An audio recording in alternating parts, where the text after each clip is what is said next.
Hola, ¿qué tal? Mucho gusto. Soy Yuleide Guadalupe Cabrera Cedeño de la carrera de Psicología Paralelo B. La hora que estoy haciendo este video es 9:24 del 7 de noviembre del 2025. Vamos a hablar un poco sobre la unidad uno y 2 del compendio. En este primer bloque vamos a hablar sobre la primera unidad, que es sobre los principales enfoques psicológicos. Vamos a hablar una pequeña introducción que dice que esta unidad permite conocer cómo nació la psicología como ciencia y cuáles fueron los primeros enfoques que trataron de explicar la mente humana. Cada uno de estos enfoques presentó un paso muy importante, aportando nuevas ideas, cómo pensamos, sentimos y nos comportamos. Veremos que aunque sus métodos fueron distintos, todos contribuyeron a la formación de la psicología moderna. El primero de ellos fue el estructuralismo, que el estructuralismo fue el primer programa científico formal de la psicología. Su fundador fue Wilhelm Wundt, abrió su primer laboratorio en Alemania en 1879, marcando el inicio de la psicología experimental. Tuvo un discípulo que fue Edward Titchener, que continuó sus ideas en Estados Unidos. eh, el objetivo era descubrir la estructura de la mente, analizando los componentes básicos de de la conciencia, como las sensaciones, los sentimientos y las imágenes. Usaba también la introspección experimental controlada, un método donde los sujetos describían a detalle sus experiencias internas ante distintos estímulos. eh, Tuvieron algunos aportes que fue que estableció la psicología como ciencia independiente. También introdujo la experimentación sistemática del estudio mental, que ofreció también los primeros conceptos teóricos para analizar la conciencia. Como también tuvo críticas que fueron el método que era subjetivo y muy difícil de comprobar. También se limitaban a estudiar la mente sin inducir la conducta.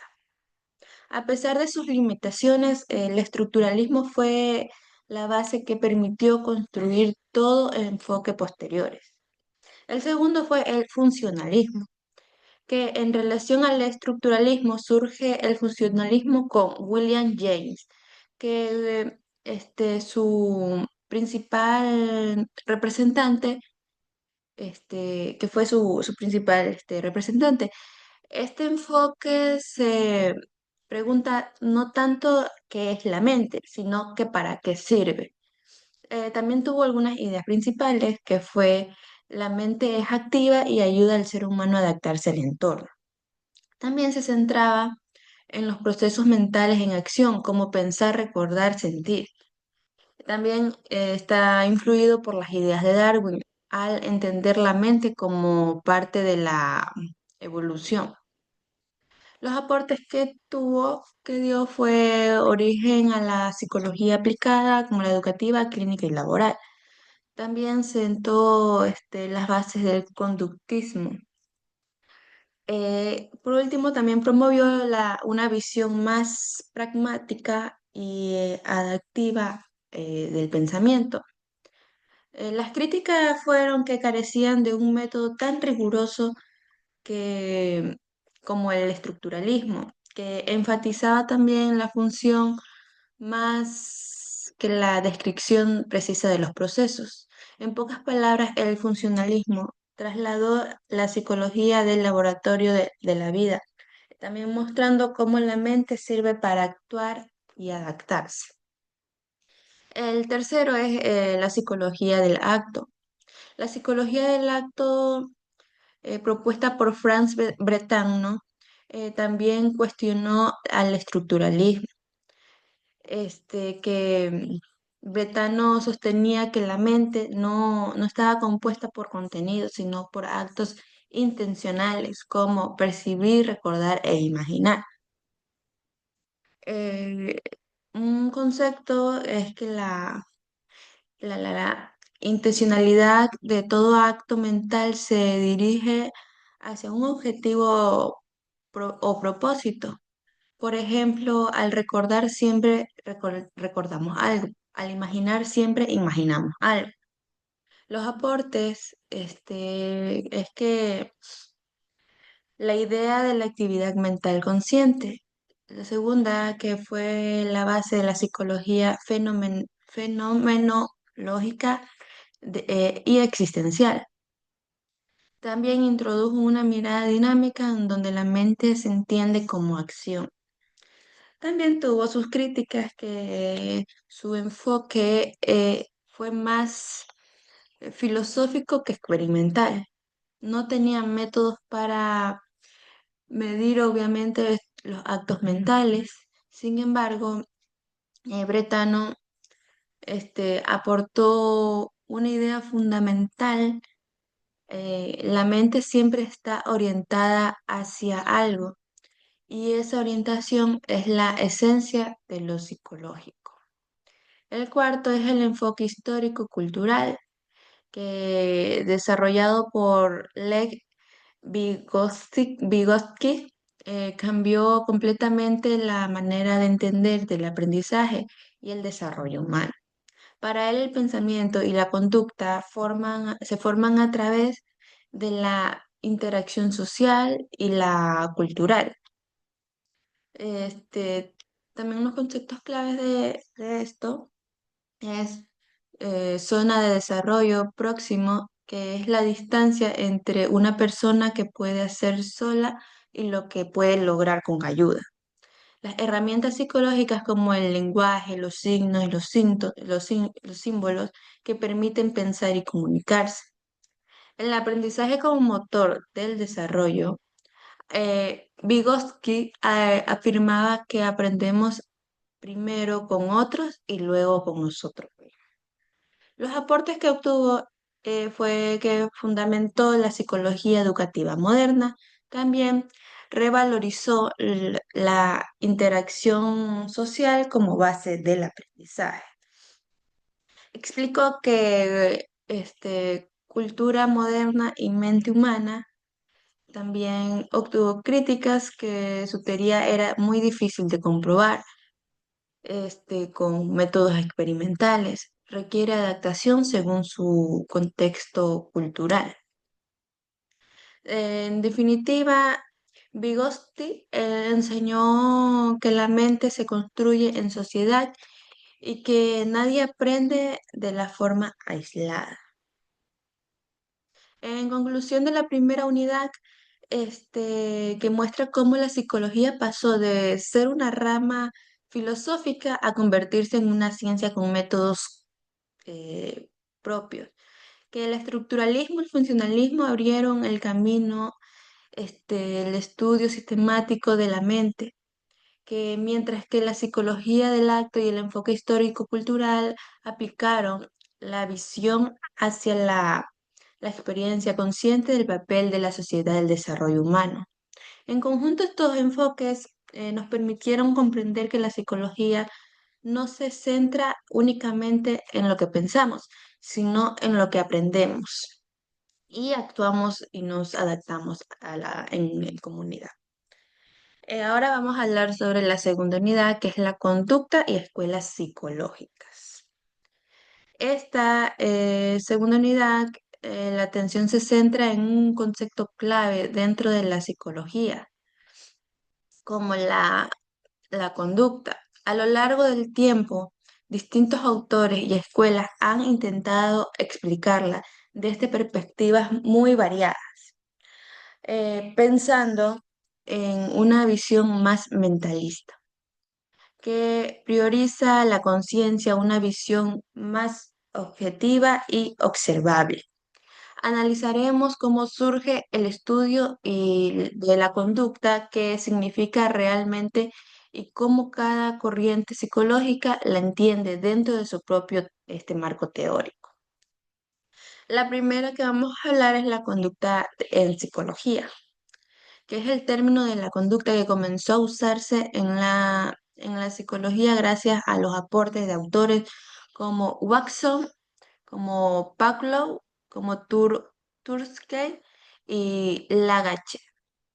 que al principio se utilizaban para referirse a todas las manifestaciones observables del individuo, dejando al lado aspectos internos o mentales. Este, el origen de este concepto, que en sus inicios el término conducta se tomaba prestado de la biología, en donde se usaba para describir relaciones de los organismos vivos. Con el tiempo también pasó a significar que todas las respuestas del ser humano frente al entorno, tanto físicas como verbales o emocionales. El segundo, que es el aporte del conductismo, y que en 1913 John Watson propuso que el conductismo, declarando a la psicología, debía estudiar solo los hechos observables, los estímulos y las respuestas. Esto marcó un giro importante porque se separó la psicología con la introspección, que acercó al método experimental. Watson afirmaba que la psicología debía ser objetiva como las ciencias naturales. Toda la conducta es una respuesta ante un método estímulo y por tanto puede ser medida y observada y modificada. Los otros aportes fue que Paulo construyó con el conductismo básico, mostrando cómo los reflejos pueden asociarse con estímulos nuevos. También Tolkien introdujo que la ley del efecto, según cual una conducta se repite sin producir la satisfacción. La otra es que Kopfla y Lagache ampliaron las ideas de la conducta, incluyendo no solo el extremo, sino también las vivencias internas y el contexto social. También, gracias a estas perspectivas, la conducta pasó a entenderse como un simple reflejo y no como una manifestación compleja al ser humano, influida por su entorno, sus emociones y sus pensamientos. La segunda es la conducta como fenómeno central, que está para autores como José Bleger. La conducta debe entenderse como centro de toda la psicología, ya que la expresión visible del ser humano en interacción con su ambiente. Bleger planeaba que estudiar la conducta es volverse a los hechos mismos, observables por sin olvidar el contexto social personal en el que se producen. Los principios más fundamentales, según Bleger, la conducta es funcional, siempre tiene una finalidad, busca resolver tensiones o necesidades. También implica conflicto. Toda la acción humana se da entre deseos opuestos o situaciones de ambivencia. También se comprende dentro de un contexto que no se puede estudiar una conducta aislada del entorno. Busca también un equilibrio. El ser humano entiende a mantener coherencia e integración interna, que es una visión que permite unir lo psicólogo, lo biólogo y lo social. El entendimiento de la conducta es un proceso dinámico y no como algo estático o puramente mecánico. También el psicólogo y escuelas de la psicología.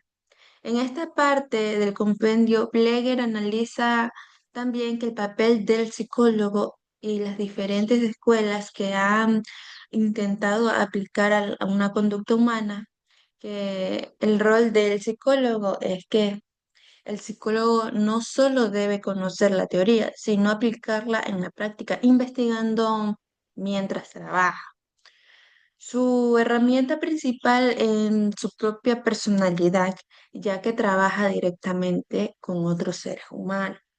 También debe mantener una relación constante entre la teoría y la práctica y aprende a manejar la ansiedad con la intercedumbre que propias del trabajo de un psicólogo.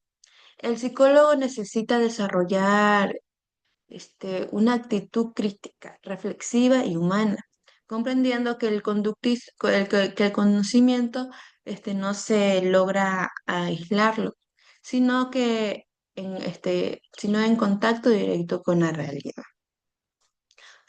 Por cuarta, el título es las escuelas de la psicología, que Bleger también aborda las principales escuelas que surgieron en la historia de la psicología, cada una de manera diferente de mantener la conducta. Estaban las mentalistas que se centran en los procesos internos como la mente, la conciencia y la inconsciente. Ejemplo es el estructuralismo y el psicoanálisis. El behavioristas se enfoca en los fenómenos observables, estímulos y respuestas. Por ejemplo, el conductismo de Watson. Enfoques integradores que buscan superar una visión entre mente y cuerpo. Ejemplos están la de Hestag, la fenomenología, el de Behaviorski, que es la intencionalidad de Tolman, que según Bleger, esta escuela tomó un fragmento de la realidad, esta realidad psicológica, pero ninguna por sí sola para que eso explica del ser humano en su totalidad. Por eso propone una visión dialéctica e investigadora que reúna lo mejor de cada enfoque. La quinta y última es la crisis de la psicología, que Bleger describe que la psicología se encuentra en una crisis permanente, no en un sentido negativo, sino que el proceso natural del crecimiento y cambio. Las causas de esta crisis fueron que las escuelas tradicionales se centraban solo en la conciencia y la introspección. El surgimiento del psicoanálisis y Gestalt y el conductismo rompió con esa visión limitada. Que cada también enfoque trajo avances, pero fragmentó a la psicología en múltiples teorías. Para Bleger, esta crisis es señal de la evolución de la psicología. Está en constante transformación, buscando integrar a los distintos enfoques para comprender al ser humano como un todo. Para concluir de esta segunda unidad, nos lleva a entender que la conducta es el punto central de toda la psicología y a través de las distintas escuelas y teorías aprendemos que el ser humano puede explicarse a través de distintas teorías que puede explicarse solo desde su mente o desde su cuerpo, sino de la interacción constante entre ambos dentro de un contexto social. Y autores como Baxon, Pablo Bleger mostraron que la conducta no es algo simple, sino que respuestas complejas, funcional y significativa que reflejan la manera en que las personas relacionan con el mundo. En conjunto, esta unidad nos señala que la psicología es más que dividirse en corrientes en busca de integrarlas para comprender de forma más completa la naturaleza humana. Muchas gracias.